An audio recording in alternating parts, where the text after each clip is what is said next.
welcome to today's On This Day in Tudor History.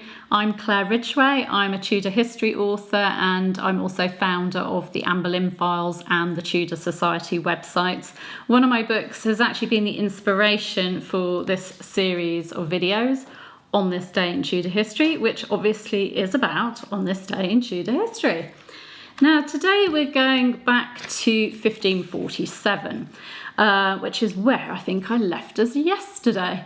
For it was on this day in Tudor history, the 20th of February 1547, which was Shrove Sunday, that 9-year-old King Edward VI was crowned king.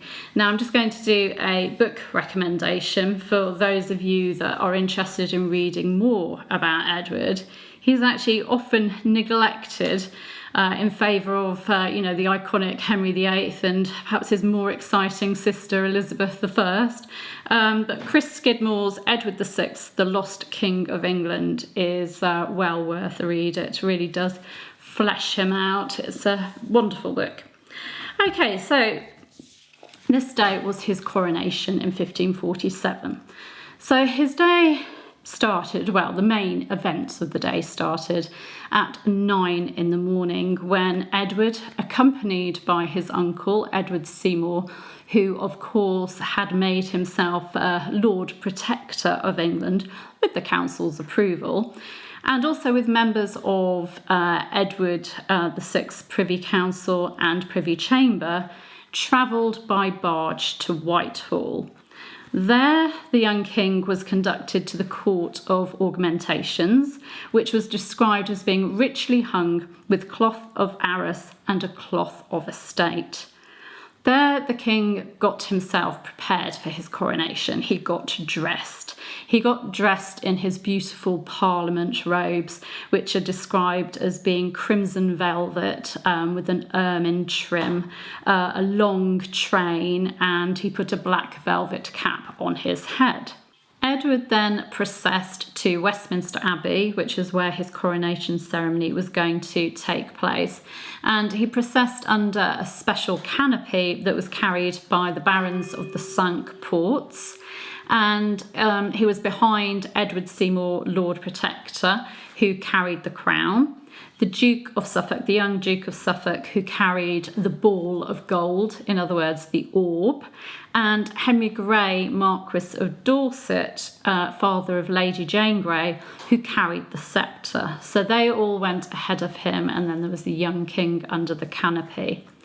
Edward was flanked by the Earl of Shrewsbury and the Bishop of Durham, and followed by John Dudley, William Parr and Thomas Seymour, his other uncle, who all bore his train. So he had this beautiful long train that these men were helping to carry. Behind them, there was more procession. I don't think it sounds as long as yesterday's coronation procession through London, but behind them processed the gentlemen of the Privy Chamber, the nobility, the pensioners, the guards, and the court servants. Now, in the Abbey, a scaffold, a special scaffold or dais, had been erected. It had steps leading up to it. The Abbey was said to be richly decorated. And on this platform or scaffold was a throne that was described as being decorated with damask and gold. And on this throne, because we have to bear in mind that the king was only 9 years old, on this throne were 2 cushions, one of black velvet embroidered with gold and another described as being made out of cloth of tissue.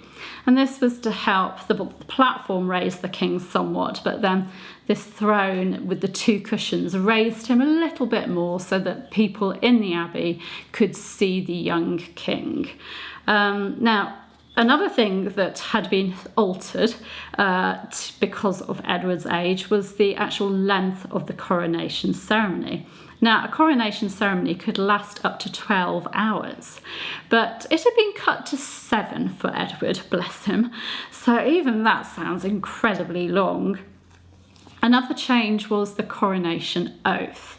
This had been changed by Thomas Cranmer, Archbishop of Canterbury, so that the reformation of the church could now be enabled by royal prerogative. the king was the lawmaker. Of course, this was after the break with Rome, and Edward's reign was where the Protestant Reformation really swept through England, where there were real changes in, church services, and obviously there wasn't the Pope anymore. The king was the head of the church. He was the lawmaker. The changes to the coronation oath were explained by the Archbishop of Canterbury in his sermon at the coronation ceremony. Cranmer said, "Therefore, not from the Bishop of Rome, but as a messenger from my Saviour Jesus Christ, I shall most humbly admonish your royal majesty what things your highness is to perform." So the Archbishop is saying that, his authority in crowning, Edward is from God and hasn't come from the Bishop of Rome, the Pope. He then went on to liken Edward to the biblical Josiah. "Your Majesty is God's vicegerent and Christ's vicar within your own dominions, and to see with your predecessor Josiah, God truly worshipped and idolatry destroyed, the tyranny of the bishops of Rome banished from your subjects and images removed. These acts be signs of a second Josiah who reformed the church of God in his days. You are to reward virtue, to revenge sin, to justify the innocent, to relieve the poor, to procure peace, to repress violence, and to execute justice throughout your realms." And Edward was anointed with the usual holy oil and crowned with 3 crowns: the traditional St. Edward's crown, the imperial crown, and a custom-made lighter crown, because he didn't want to be wearing this heavy crown that, his father, for example, would have been crowned with, because he was just a boy. Trumpets blew between each crowning, so if you couldn't see the king, at least you knew what was happening because of the trumpets blowing. The choir then sang a Te Deum, and a ring of gold was set on the king's wedding finger, to symbolise him, I suppose, being married to his country. The Earl of Shrewsbury delivered the king his sceptre. The Archbishop of Canterbury delivered the king St. Edward's staff. The Earl of Rutland delivered his spurs. The Duke of Suffolk delivered the orb. The Earl of Oxford delivered the regal, I'm not sure how you pronounce that, of gold.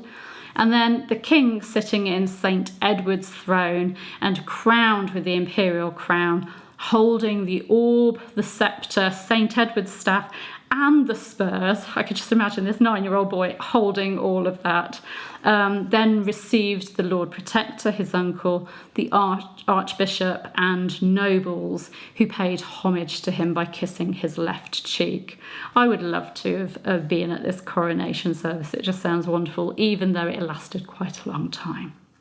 Now, Edward, as I said, because he was the first monarch to be crowned since the break with Rome, he was the first monarch to be anointed as supreme head of the English church. So there's a bit of trivia for you. The coronation ceremony was followed by the usual feasting and merriment. The banquet took place in the nearby Westminster's Great Hall. Chronicler Charles Risley, there's 2 chronicles of the Tudor period that I really enjoy. Both can be read online at archive.org, Edward Hall's chronicle and Charles Risley's chronicle.